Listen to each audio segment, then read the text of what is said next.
Olá, meus irmãos, graça e paz seja convosco. A lição de quarta-feira, último dia de janeiro.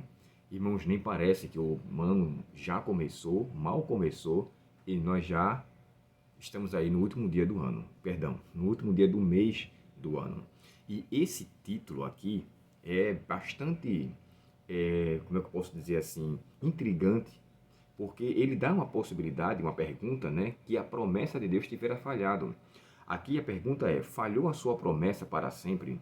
Eu confesso, irmãos, eu procurei aqui diversas traduções para encontrar essa expressão, a sua promessa. Mas o que eu encontrei é: rejeitou o Senhor para sempre o seu povo. E na tradução NVT chega a dizer assim, verso 7: acaso o Senhor me rejeitou em definitivo? Jamais voltará a ser bondoso comigo?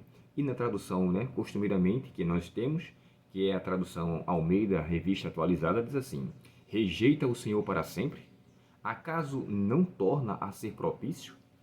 O que eu entendo aqui é que a promessa de Deus com a pessoa de Deus, ela está entrelaçada. Nesse verso, nessa frase, a autora colocou: falhou a sua promessa para sempre. E nos textos da nossa Bíblia, né, fala: rejeitou o Senhor o seu servo para sempre.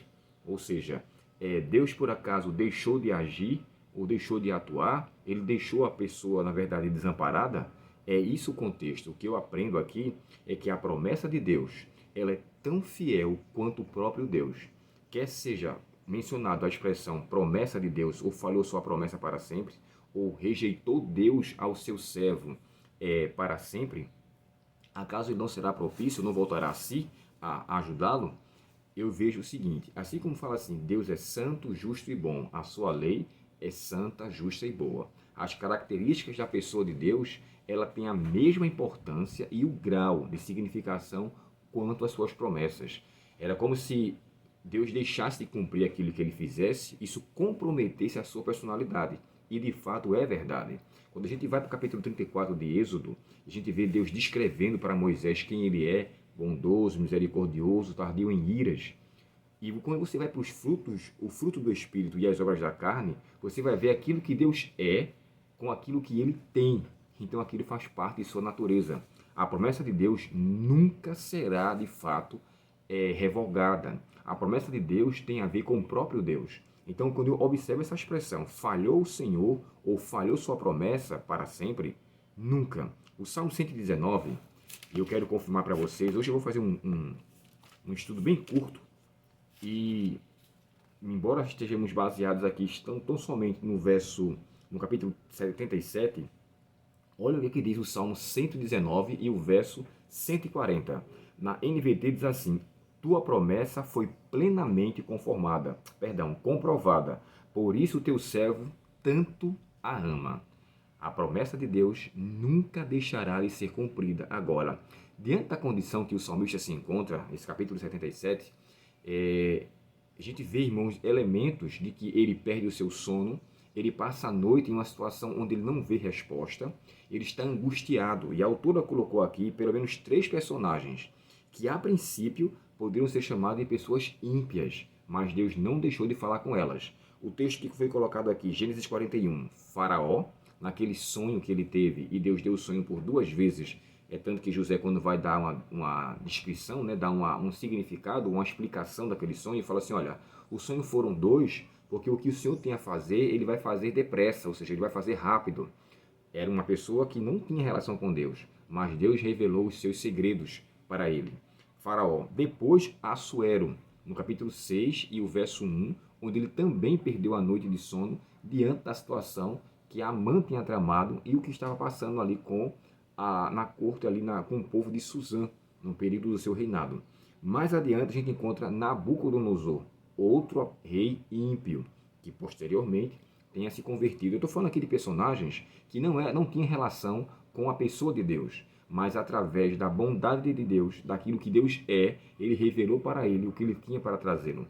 Aqui, Deus mostrou para o Nabucodonosor o sonho da estátua, os reinos que viriam, os elementos minerais que consistiam naquela estátua. E eu aprendo aqui o seguinte: quando Deus quer fazer algo para levar o seu povo a uma reflexão, ele vai fazê-lo até, se for possível, tirar o seu sono.